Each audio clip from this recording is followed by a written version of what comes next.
7 मई 2024 को झारखंड प्रशासनिक सेवा के एक अधिकारी संजीव लाल ईडी के जाल में फंस गए। ग्रामीण विकास मंत्री आलमगीर आलम के पीएस संजीव लाल के नौकर और साथियों के घर से ईडी ने 35 करोड़ रुपए बरामद किए हैं।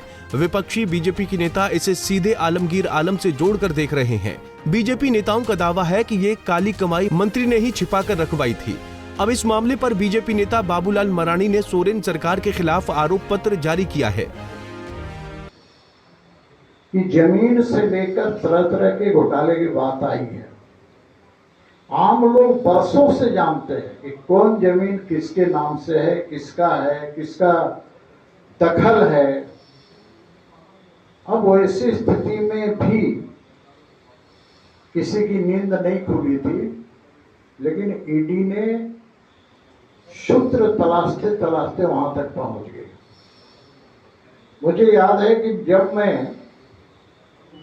छवि रंजन के खिलाफ झारखंड विधानसभा में आरोप लगाया था, और उस समय एक ही आरोप लगाया था कि ये गन का लाइसेंस लेने में 5 लाख रुपया लेते हैं।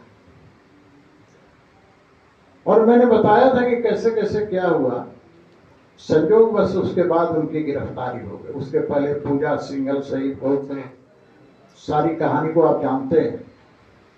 अभी हाल में 6 तारीख को रांची में जिस प्रकार से एक माननीय मंत्री के आप्त सचिव, सरकारी आप्त सचिव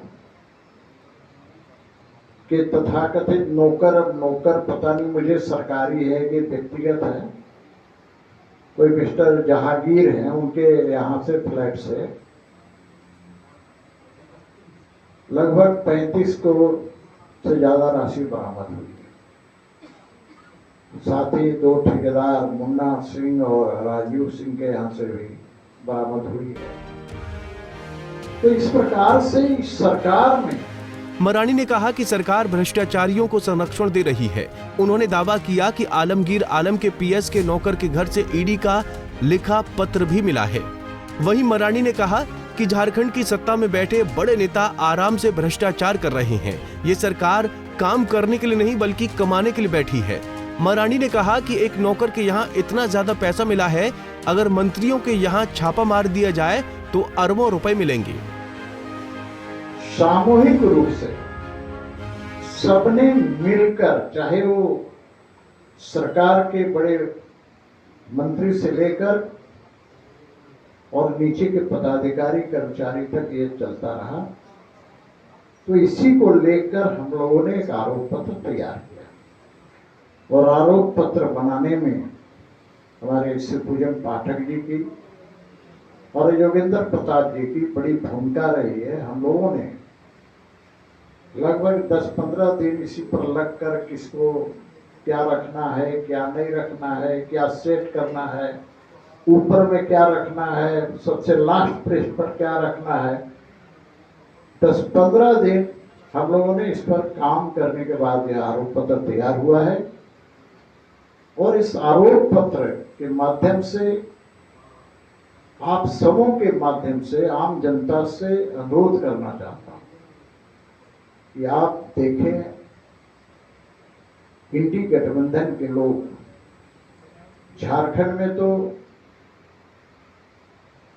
जेएमएम के नेतृत्व में कांग्रेस राजद, लेकिन पूरे देश के अंदर देखेंगे तो जो इंडी गठबंधन के पूरे देश के अंदर जितने भी भ्रष्टाचारी दल हैं, ये सारे के सारे मिलकर चाहते हैं कि देश को विकास के पथ पर ले जाने वाले, देश को विकसित राष्ट्र की श्रेणी में लाने के लिए हमेशा तत्पर रहने वाले देश के यशस्वी प्रधानमंत्री नरेंद्र मोदी को कैसे प्रतिच्युत करें, लेकिन देश की जनता मोदी करे। ईडी की जांच पर विपक्ष हमेशा सवाल खड़े करता है, लेकिन जब मंत्री आलमगीर आलम के पीएस के नौकर और साथियों के घर से 35 करोड़ रुपए बरामद हुए हैं तो उनकी बोलती बंद हो गई है। जनता का गुस्सा भांप कर कांग्रेस ने चुनाव प्रचार से मंत्री आलमगीर आलम को हटा दिया है, लेकिन असली कार्रवाई तो तब होगी जब काले धन के कुबेरों पर ईडी का शिकंजा कसेगा। पंजाब केसरी टीवी के लिए रांची से आशुतोष सिन्हा की रिपोर्ट। हमसे जुड़े रहने के लिए हमारे YouTube चैनल को सब्सक्राइब करें और नई वीडियो की नोटिफिकेशन के लिए बेल आइकॉन को दबाएं।